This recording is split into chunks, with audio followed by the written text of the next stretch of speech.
Carl, what a lot of new faces, but as the guys we're talking about, it's guys that have been around. Yeah. So you've got some veteran guys. They just maybe haven't been in the situations. Right. And it's interesting how it goes. And when I was the special teams coordinator at Western Kentucky back in the 2010s, before Coach Braun was there with Coach Taggart, we had a really good core of special teams guys in 2011. In 2012, those guys became starters on offense and defense. And I tried to use the same guys to run down on kickoffs and do all that stuff, and we didn't get the same effect. And so now we're in a similar situation here where now our guys that were core special teams guys are starting to play offense, defense, because they've built trust within the team by playing on special teams and making plays. So now you see them on offense, defense, like D'Angelo Hutchinson. His role on defense has gotten so much bigger. So now we've got some younger guys who were red shirts or whatever last year, or some transfer guys that came in that are replacing them. And we try to find the hungriest guys that love football and want to play a lot and don't care. Guys that aren't going to be exhausted when they're playing, 90 snaps of offense and defense, and then get those guys on the field to get them experience. And it's all positive, and then we'll use a few starters here and there to keep us, a little bit more experienced and more athletic on special teams. But it's a process of making sure we've got the right amount of starters and the right amount of new guys that are hungry and developing and all that stuff, and keep them active that way. Carl, with the field goal responsibility, it sounds like it's still an ongoing competition. Yeah. Do you like what you're seeing out of that? I think it's a great competition. It's probably the best competition we've had. I think Brock Travelstead was solid for the 2 years that he was the starter. Cooper and Nick Keller got to really develop the last few years. Well, Cooper last year, and so to see him really develop and come on strong at the end of the bowl prep, we started giving him some competitive stuff between him and Brock and him and Nick, and he really stood out. Well, then Nick he came on super strong, and like both guys got a huge leg. And then you got the freshman Carson Hilbert, who all of a sudden this kid is like super calm. He doesn't hardly smile. He doesn't hardly talk. He goes out there, kicks it, high five, and kind of trots off the field. And so he's so I can't tell if he's like nerves of steel or completely nervous. It's a fine line, but they all do a really good job. They're all hitting right now around 80% of their field goals or makes, and then they're athletic. So hopefully we get some ability to run some fakes with those guys and have some fun out there with that too. How big was it last year to be able to have a kickoff guy and a field goal guy? Oh, it's huge. All right, so it's funny. David Akers, alumni from here, Hall of Fame NFL guy. I think maybe not Hall of Fame, but he's Hall of Fame level.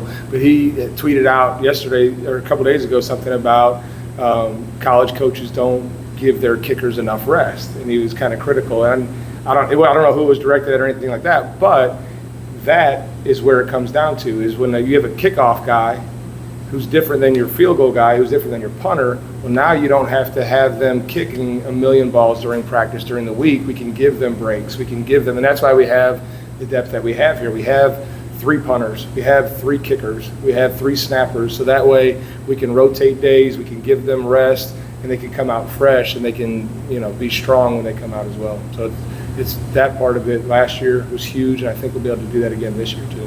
And what have you seen out of Carter Schwarz so far in fall camp? It seems like he's taken a big step forward in terms of consistency. Huge step forward consistency-wise. He's he might be, in the last 3 years, we've had some really hard workers, but I don't know that anybody's outworked him.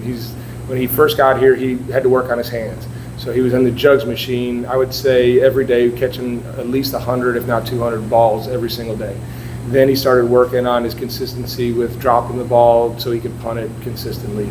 This last summer, or a couple months ago, he goes to Australia and he starts training with those guys because he wanted to be around some competition, that guys are older, stuff like that. And he's come back a different person. He's confident. He talks. He was another one who's a mute, basically. He'd go out there. I asked him, have you ever talked to anybody that's not a specialist on the team? He's like, well, I said hi to so-and-so. I'm like, well, that's not the same.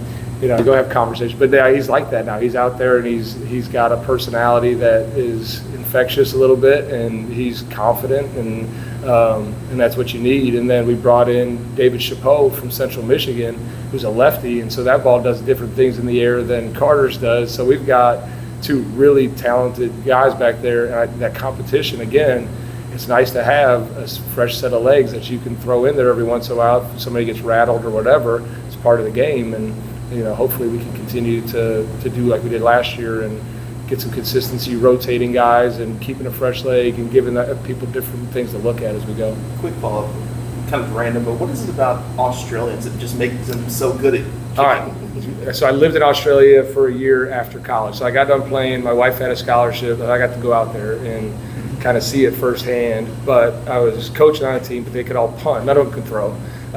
They don't play rugby. They play Aussie rules football, which is like 18 on 18.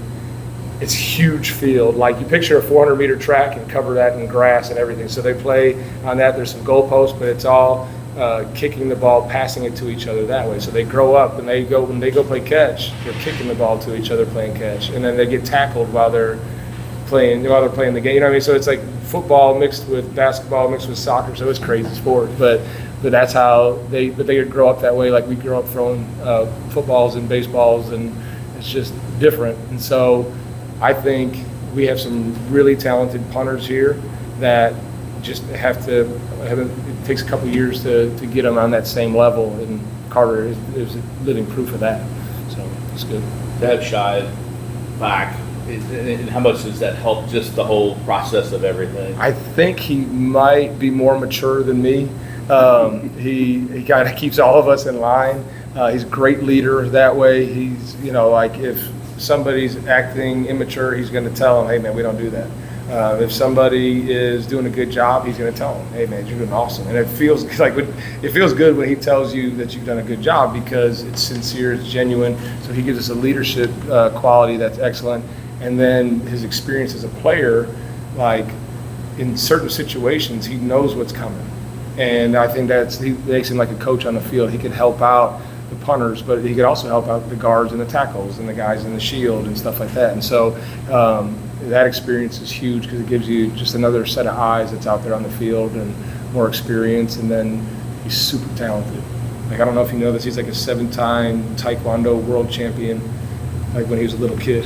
So he's multi-talented and just awesome. And then he's a really talented long snapper. And so it's good to have him on a team still. The return game, you've got a lot of speed to choose from back there. How do you decide on, okay, we're going to go with this guy and this guy? It's fun. It's fun to be able to pick it because, like, Colin, obviously we know he's got big return ability. He had the one against Miami last year. It was a long return. He had a couple in the bowl game that were, like, so close to breaking out. So he gives you – he's just so collected back there, and he catches it effortlessly. So it's nice to have him back there. But then, like on kickoff returns, you have the ability to go Duke Watson or him or Isaac Brown or Chris Bell or Kewan Brown. Like all those guys, you're like, holy moly. You got guys that are back there that are fast, have good vision, and can break tackles. It makes the job of the guys up front a whole lot easier. But really, we've got some veteran guys blocking for them too, and on the punt block side of things and on the kickoff return side of things, we've got some veteran guys that are going to be, working their technique to block, but those guys could make errors into big plays real fast just with their natural abilities. So it's fun. Thanks. Awesome. Thanks, guys. Yep.